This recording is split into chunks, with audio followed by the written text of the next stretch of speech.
Bismillahirrahmanirrahim. Assalamualaikum warahmatullahi wabarakatuh. Waalaikumsalam warahmatullahi Alhamdulillah, wassalatu wassalamu ala rasulillah wa ala alihi wa wala amma ba'd. Rabbi shrah li sadri wa yassir li amri wahlul 'uqdatam min lisani yafqahu qawli.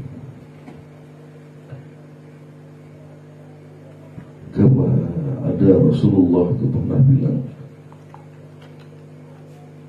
A'taitu dzakirin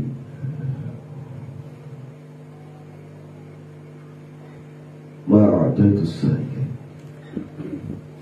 Dzakir hadis. Man syaghalahu dzikri an mas'alati a'taituhu afdala ma rabbis sa'ilin. Man syaghalahu an dzikri an mas'alati a'taituhu afdalu mimma a'taitu sa'i. Orang yang sibuk dengan urusanku, kata Rasulullah, urusan Allah, berjuang di jalan Allah, aku akan berikan lebih baik dari orang yang meminta. Pejuang ilmu, al-mujahiduna fil ilmi, pejuang ilmu itu nggak usah minta, akan diberi sama Allah lebih baik ketimbang orang yang meminta. Coba bayangkan, ada seorang anak itu taat sekali kepada orang tuanya. Ada orang tuanya batuk, langsung dia berdiri mengambilkan air. Ada orang tuanya bilang, nak, jaga rumah, dia jaga rumahnya. Apa yang diperintahkan orang tuanya dilaksanakan dengan penuh kebahagiaan dan penuh ketaatan. Anak itu gak usah minta, pasti ayahnya sudah memberi. Lihat anak nurut itu, gak usah minta anaknya.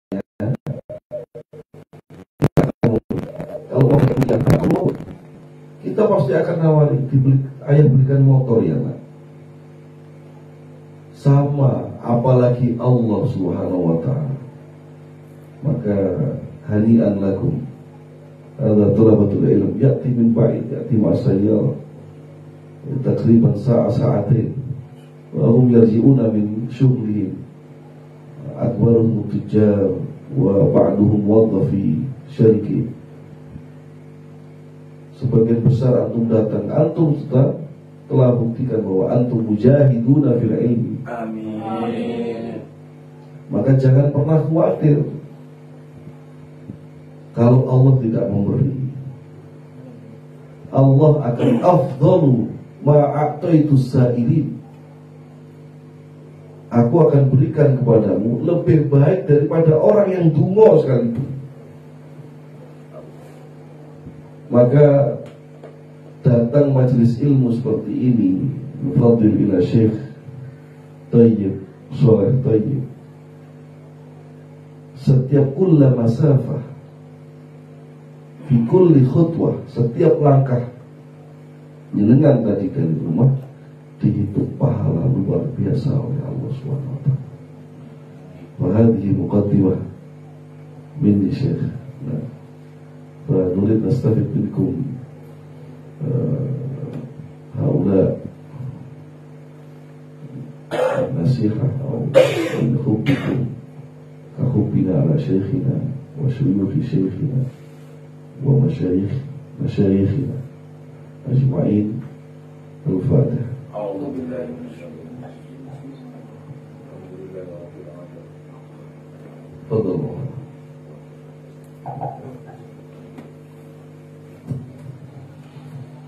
الحمد لله الذي بنعمته تتم الصالحات، والصلاة والسلام على نبي الهداية والبشر والرحمات سيد الشيخ فهزال الدمشقي، نفعنا الله به وبعلومه في الدارين آمين. الإخوة العلماء وطلاب العلم ومريدي الطريق، أحييكم بتحية الإسلام الخالدة ألا وهي السلام عليكم ورحمة الله تعالى وبركاته. Setelah beliau memberikan penghormatan kepada tuan rumah saya dalam hal ini, beliau juga menyampaikan apresiasi dan penghormatan kepada panjenengan semua yang sudah rawuh dari jauh dengan kalimat Assalamualaikum warahmatullahi wabarakatuh. أما بعد فيقول النبي صلى الله عليه وسلم إن رجلا زار أخا له في الله. Sesungguhnya ada seseorang yang mengunjungi saudaranya karena Allah. فأرصد الله على مدرجته أي على طريقه ملكا. Maka فأرصد الله يعني Allah mengirimkan kepadanya malaikat. فقال هذا الملك للرجل إلى أين تريد. Dan malaikat ini bertanya kepada laki-laki tadi, kemana mau pergi? قال خرجت لأزور أخا لي في الله. Saya akan mengunjungi saudara saya, saudara karena Allah, في قرية أخرى. di desa yang lain. فقال الملك Dan malaikat itu berkata, الله ما خرجت إلا لذلك أي هل لم تخرج إلا لهذا الأمر أنت متأكد. dan malaikat itu meyakinkan, betul kalau kamu betul-betul pergi karena Allah. قال والله ما خرجت إلا لذلك. Demi Allah, saya tidak keluar kecuali ingin mengunjungi saudara saya yang seiman atau sesama perjuangan.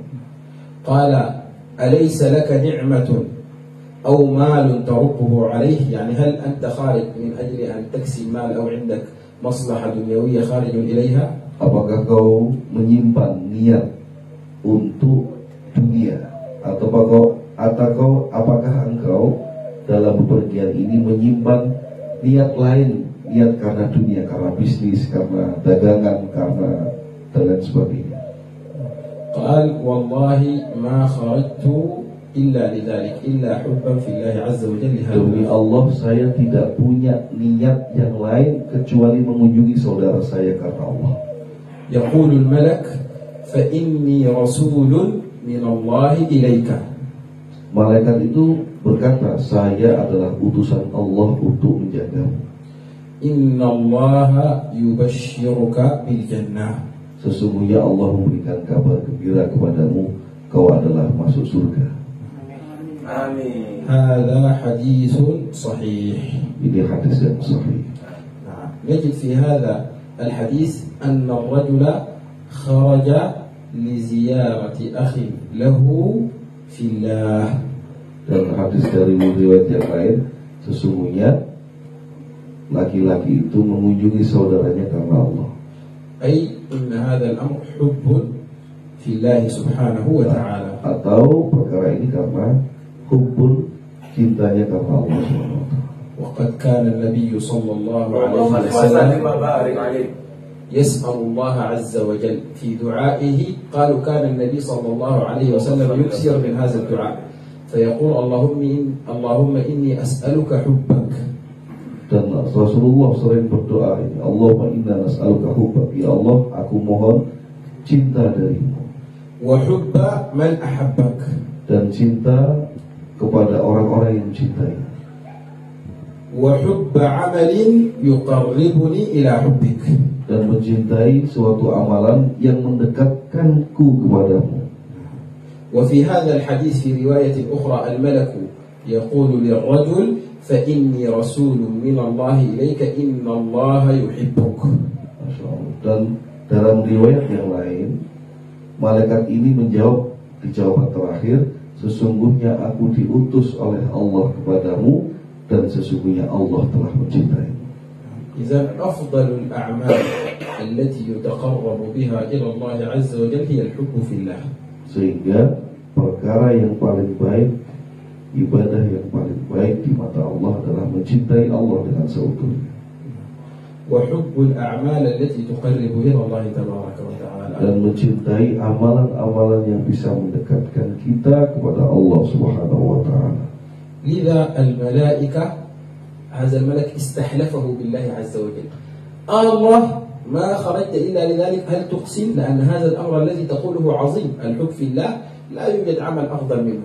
أنت إذا كنت صادقا في هذا الحب فأنت في درجة بعيدة جدا. عندما نأتي من بيوتنا، عندما تأتون من بيوتكم تتركون أولادكم وأهلكم، ما النية التي تكون في القلب؟ هل نأتي لمجرد أن نجتمع أو نتكلم؟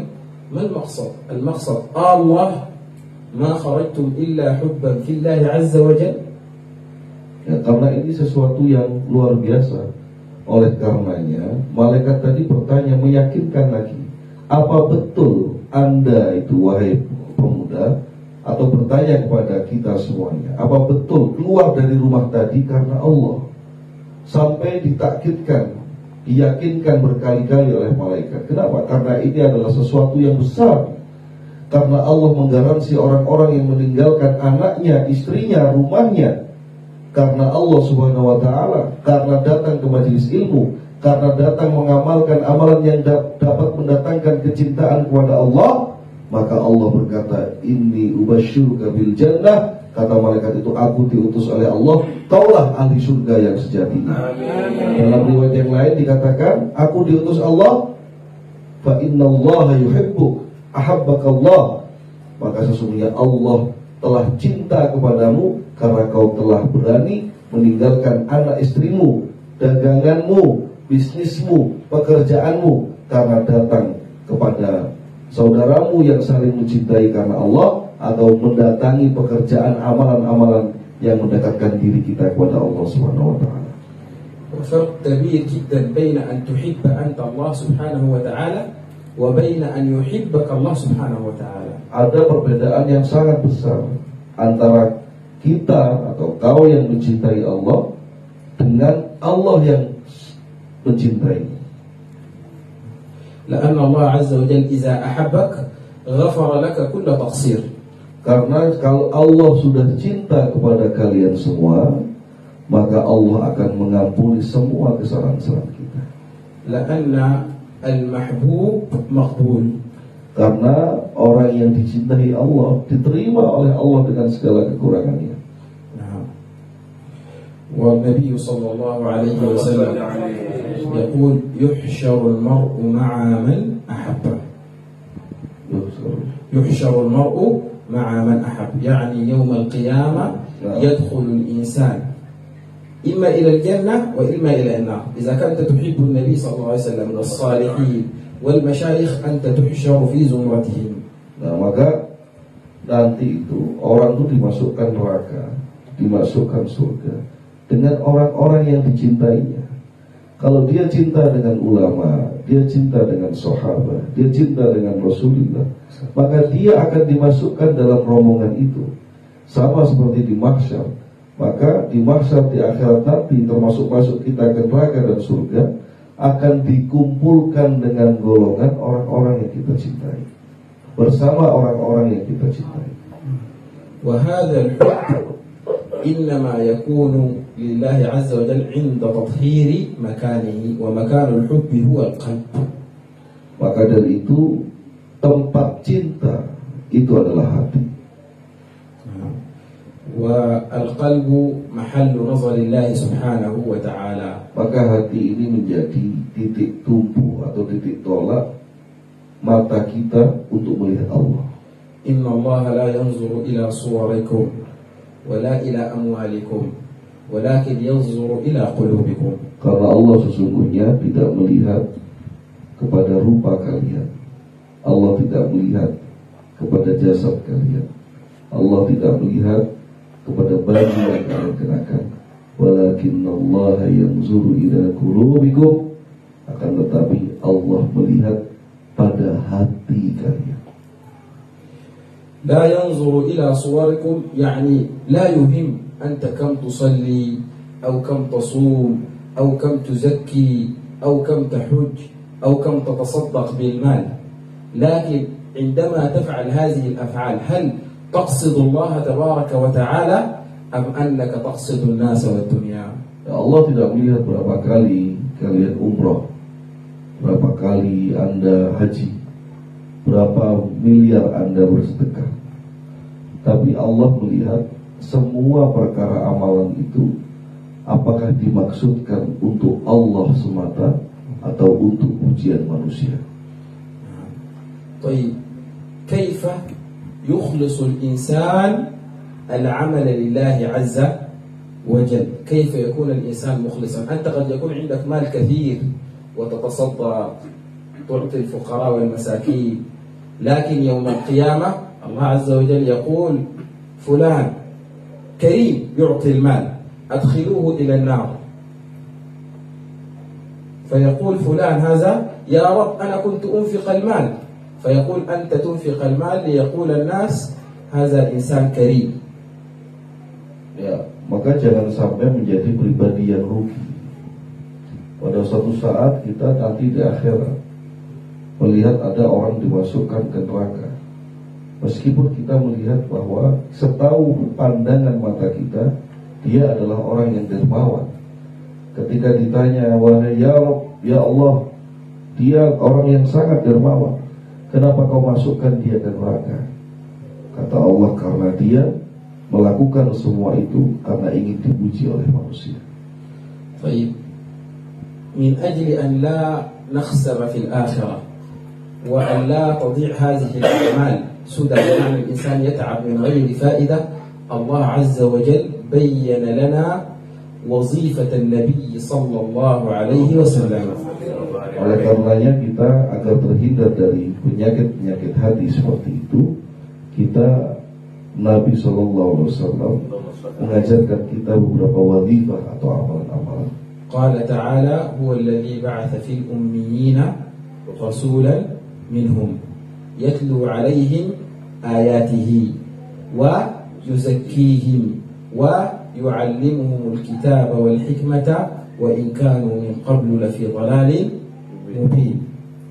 إذن وظيفة النبي صلى الله عليه وسلم أولا تعليم القرآن الكريم وتعلم العلم. Yang pertama dari amalan-amalan menghindari itu semua, saya ingatkan sekali lagi agar HP dimatikan, di silent semuanya saja.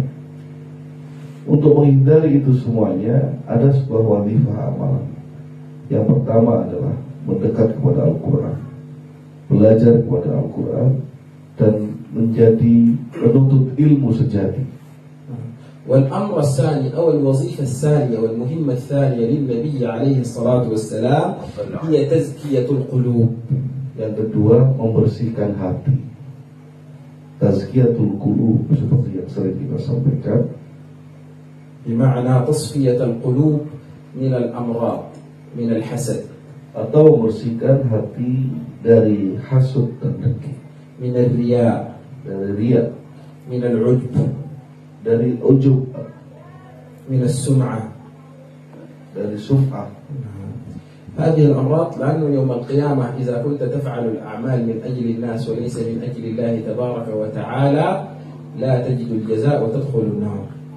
Jika semua ini kita lakukan, maka akan menghasilkan jaza.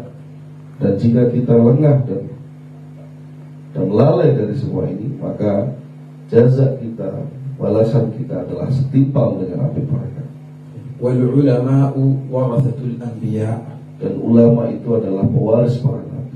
فكما ينبغي أن يكون لك شيخ في القرآن تدرس عليه القرآن، وشيخ في العلم تدرس عليه العلم، وشيخ في الفقه تدرس عليه الفقه، لا بد أن يكون لك دليل يزكي قلبك ويطهر قلبك، لأن العلماء هم ورثة الأنبياء. Sama seperti kalian punya guru fikih, punya guru Quran, punya guru zikir, punya guru sejarah misalnya. Tapi apakah kalian bisa membersihkan hati kalian dari semua prasangka terhadap guru kalian? يقول الله تبارك وتعالى ومن يضلل فلن تجد له وليا مرشدا. Maka ketika kalian tersesat, dalam Al-Quran waman yudlil, barang siapa orang yang tersesat, maka tidak akan pernah menemukan wali dan seorang guru. Kenapa? Karena hatinya selalu kotor dengan prasangka. Ay inna sabab ad-dhalal huwa 'adamu wujudil waliyil mursyid. Maka sebab dari kedolalan tadi, salah satunya adalah jauhnya kalian dari guru atau dari mursyid. Wa nahnu naqifu kulla yawm 17 marrah amama Allah 'azza wa jalla fi as-salah naqul ihdina as-siratal mustaqim. Kita juga berdoa dalam salat kita, ihdinas siratal mustaqim 17 kali dalam sehari. Siratal ladzina an'amta 'alaihim. Siratal ladzina an'amta 'alaihim, jalan yang lurus. Siratal ladzina an'amta 'alaihim, yang Kau anugerahkan kepada mereka. لماذا قال عندما قال الله عز وجل اهدنا الصراط المستقيم لماذا لم يكتفي بذلك؟ Kenapa tidak berhenti ihdinas siratal mustaqim saja? نعم لأن الدين في النظرية هكذا الدين يدعو إلى الأخلاق الفاضلة ويدعو إلى الإخلاص ويدعو إلى الصدق ويدعو إلى الأعمال الفاضلة. هذا على مستوى النظرية نعم في الدعوة. Ya, karena hanya kasat mata siratal mustaqim, kalau dilihat hanya mungkin nasib yang baik, pekerjaan yang baik, ada guru sekedarnya saja dan sebagainya. Lakin aina hadza fi ardil waqi'? Tapi kenyataannya seperti apa? La budda min wujudi misal haqiqi huwa syarh al-mursyid siratal ladzina an'amta alaihim. Maka yang dimaksud siratal ladzina an'amta alaihim, jalan yang lurus yang dianugerahi oleh Allah, adalah seorang guru. Wa hadza sayyiduna Musa min ulil azm wa kalimullah wa afdalur rusuli ba'da sayyidina Ibrahim ya'ti ila man yatlub al-shaykh al-murshid, ya'ti ila al-Khadir alayhi salam wa yatlubu minhu al-irshad wa yaqul hal attabi'uka ala an tu'allimani mimma 'ullimta rushda. Maka dari itu perjalanan Nabi Musa alaihissalatu wassalam ke Bukit Tur Sina di Mesir, saya pernah ke sana, Pak Yudi belum. Itu tinggi sekali. Apa yang diminta oleh Nabi Musa? Nabi Musa meminta seorang guru yang mengajarkan rushda. Rushda itu kecerdasan emosional. Didatangkanlah Nabi Khidir alaihissalatu wassalam, dan dalam Al-Quran dikatakan, apakah aku Musa sebagai Nabi harus mengikutimu Nabi Khidir sebagai guru? إذا كان سيدنا موسى يطلب الشيخ المرشد وهو النبي والرسول فكيف بنا نحن؟ Nah, seandainya Nabi Musa saja yang Nabi meminta sama Allah sampai tirakat naik ke Bukit Tur Sina, jauh sekali Bukit Tur Sina, berjalan kaki meminta sama Allah untuk dihadirkan seorang mursyid, seorang guru, lalu bagaimana dengan kita? لأن هذه النفس أخبث من الشيطان. ربما تتوهم أنك صادق وأنت في الحقيقة إنما تقصد وجه الناس. تتوهم أنك قلبك نظيف وأنت حاسد للناس. تتوهم أنك عندما تفعل الأعمال الصالحة إنسان خير وأنت معجب بنفسك. لا ترى هذا. Mungkin bergelincir. Kita kadang-kadang mengamalkan sesuatu karena ingin dilihat oleh guru kita. Kita ingin dilihat oleh orang lain. Dan itulah perlunya adanya guru, adanya mursyid bagi kita untuk menjauh. سأترك فقط الأنبياء يدخلون ومباشرة سأدخل بعدهم. Apakah nanti kalau kita mengamalkan ibadah, kita qiyamul lail, tahajud, kemudian kita merasa yakin bahwa kita akan masuk surga setelah para nabi?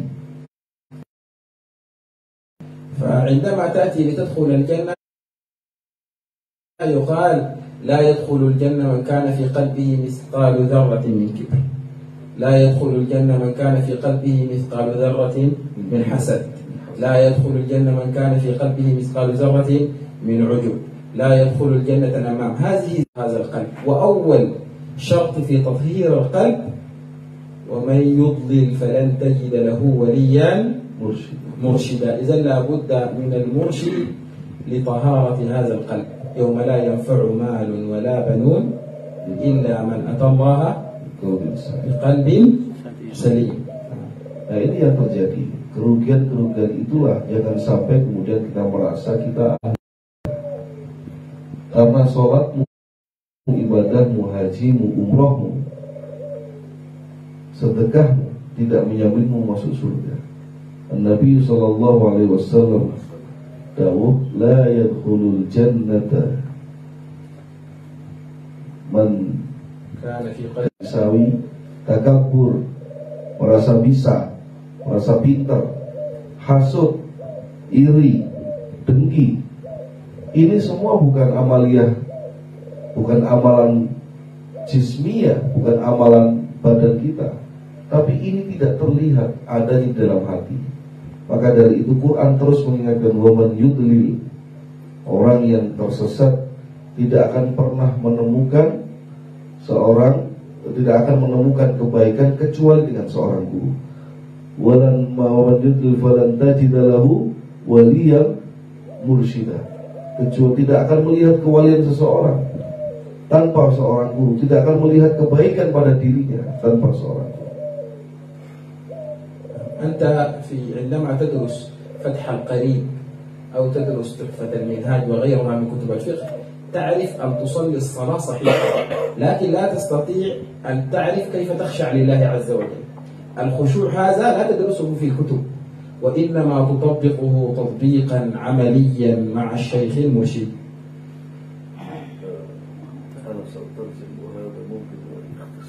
نعم كما تحب سيدنا إن شاء الله. Dan tadi seperti dijelaskan beliau tentang pentingnya menjadi seorang bersama seorang guru. Sholat kita sholat, qiyamul lail, kita sujud lama, tapi kita tidak pernah tahu apakah amalan-amalan kita ini bisa menyelamatkan kita dari api neraka. Maka dari itu, seperti cermin, perlu adanya seorang guru yang mengingatkan kita, yang nyeneni kita, yang mengingatkan kita, yang jewer kita. Karena guru pasti akan tahu, minimal merasakan detakan jantung, isyarat hati, karena guru dikirim sebagai pengganti para nabi, aulia, sebagai fa'innal aulia warasatul anbiya, para wali, para guru, para kiai adalah yang diwarisi para nabi yang bisa mengantarkan kita ke dalam surga Allah Subhanahu wa taala. ونختم بهذه المقولة لسيد الشيخ محمد الطيب بن البشير أحد الأولياء، يقول: للوصول إلى الله تبارك وتعالى لا بد من 5 أشياء مجموعة في قولهم خزز رس. فقال الخاء هي الخبير أي الشيخ. هذا الشرط الأول في الوصول إلى الله تعالى. Ya, maka ada seorang ulama, Syekh Ahmad Tayyib rahimahullah, mengisyaratkan untuk sampai kepada Allah ada 5 syarat. Yang pertama al-khabir. Al-khabir itu min kalimat khabara, kabar, atau yang mengabarkan. Kalau bahasa Jawanya dudui, yang mendudui kita, yang memberitahu kita, dan itu adalah guru. والزاي خززرس الزاي قالوا الزاد وهي الزاملة أي الهمة، بمعنى الإنسان تكون له همة في طلب الله تبارك وتعالى. نعم. يعني هذه المجالس تأتي مسافة ساعة أو ساعتين أو 3 أو 10 ساعات، هذا قليل إذا عرفت ما هي المقصد اللي هو الله سبحانه وتعالى. Perjalanan 2 jam, 3 jam perjalanan kalian semua datang ke majlis ini, itu mungkin terasa kecil terasa sederhana, terasa murah jika dibandingkan tujuannya adalah Allah, jika dibandingkan rahmat Allah yang turun kepada kita, jika dibandingkan dengan masafatul ulama fi bahthil hadis di zaman sahabat, jika dibandingkan jalannya para ulama-ulama dulu mengejar satu hadis sampai berhari-hari, maka ini harus menjadi pelajaran dan kesyukuran kita semua. والشرط الثالث هو تقوى الله عز وجل. Syarat yang ketiga adalah takwa kepada Allah. ألا إن أولياء الله لا خوف عليهم ولا هم يحزنون الذين آمنوا وكانوا يتقون. إذن لا بد من تقوى الله بمعنى فعل الطاعات واجتناب النواهي. Ya, dan bertakwa itu seperti yang disampaikan ayat tadi adalah melaksanakan semua yang diperintahkan Allah dan berusaha sekuat tenaga menjauhi semua larangan Allah.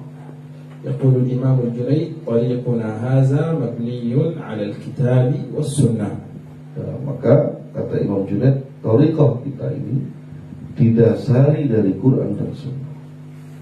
والشرط الرابع هم الرفاق أي الإخوان في الله تبارك وتعالى. Yang syarat keempat untuk sampai kepada Allah ar-rifaq. Ar-rifaq itu adalah bersahabat seperti sahabat Amr ini, bersahabat satu sama lain saling menguatkan, karena Allah dituju tidak sangat melelahkan jika dituju sendiri. Maka ar-rifaq dikatakan persahabatan karena Allah. الله لا يريدك أن تأتي لوحدك. قال للنبي صلى الله عليه وسلم واصبر نفسك مع الذين يدعون ربهم بالغداة والعشي يريدون وجهه. Maka seperti yang disampaikan Allah Subhanahu wa taala hadis tadi, wasbir nafsaka, bersabarlah atas dirimu, dan seterusnya.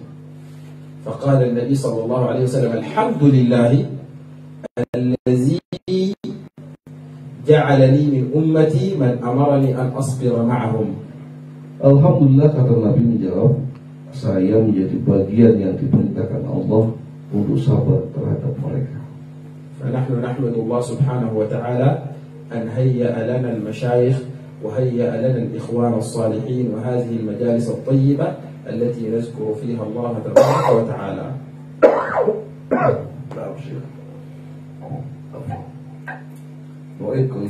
نعم، فنحن نحمد الله سبحانه وتعالى على أن هيأ لنا المشايخ الذين نجتمع بهم والإخوان الصالحون ومجالس الذكر التي أمرنا الله عز وجل أن نصبر فيها. Dan kita bersyukur karena kita bagian dari orang-orang yang bersabar berkumpul karena Allah. Kita bersabar untuk bertemu para masyayikh, para ulama. Kita bersabar untuk melaksanakan perintah Allah, dan ini menjadi kenikmatan yang luar biasa buat kita semua.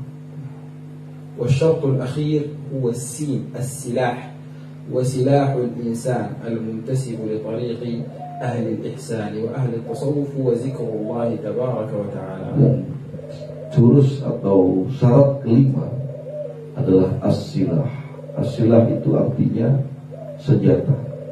Wasilahul mu'min al-dzikr. Senjatanya orang mukmin itu zikir. Maka seperti yang saya ajarkan itu, saya kasih senjata. Ya, ada yang mengamalkan, ada yang tidak mengamalkan.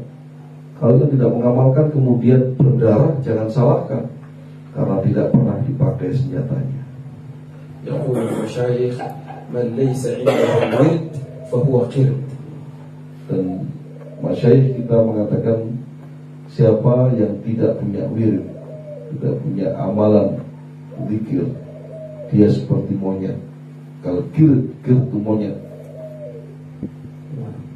إذن هي 5 شروط: الشيخ المرشد والتقوى والهمة والإخوان الصالحون وذكر الله تبارك وتعالى ومجالس الذكر. Nah, dia 5 tadi diingat-ingat. Yang pertama adalah guru khabir, yang kedua adalah takwa, yang ketiga al-himmah atau kemauan himmah, kemauan yang kuat, yang keempat